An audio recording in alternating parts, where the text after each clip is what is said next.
الف لام میم را، یہ قرآن کی آیتیں ہیں۔ قرآن کریم میں کئی صورتیں ایسی ہیں جس کا آغاز ایسے حروف سے ہوتا ہے۔ بعض صورتیں ہیں جس کا آغاز میں ایک حرف ہے، بعض میں 2 ہے، بعض میں 3 ہے، بعض میں 4 ہے، بعض میں اس سے زائد ہے۔ ان حروف کو حروف مقطعات کہا جاتا ہے۔ جیسے کسی صورت کا آغاز اللہ نے کیا کاف، ایک لفظ، والقرآن المجید، کسی صورت کا آغاز نون والقلم وما یسطرون۔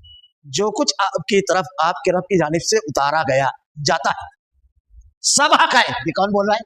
اللہ۔ وما ذا بعد الحق الا الضلال، حق کے علاوہ سب گمراہی۔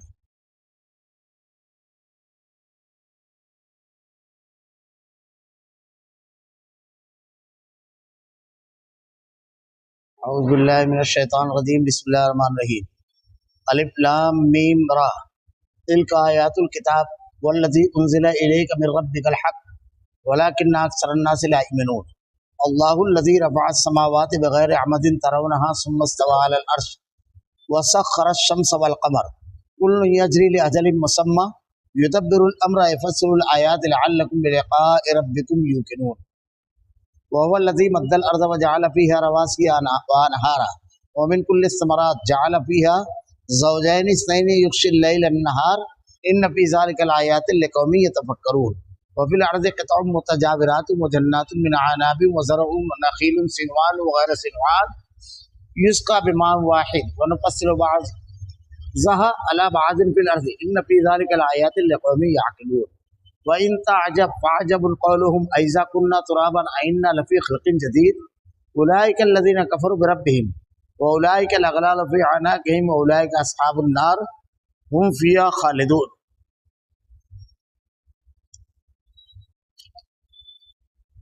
الف لام میم را، یہ قرآن کی آیتیں ہیں اور جو کچھ آپ کی طرف آپ کے رب کی جانب سے اتارا جاتا ہے سب حق ہے، لیکن اکثر لوگ ایمان نہیں لاتے۔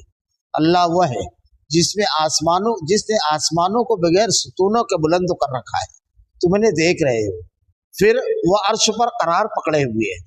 اس نے سورج اور چاند کو اپنی ماتحتی میں لگا رکھا ہے، ہر ایک میعاد معین پر گشت کر رہا ہے، وہی کام کی تدبیر کرتا ہے، وہ اپنے نشانات کھول کھول کر بیان کر رہا ہے۔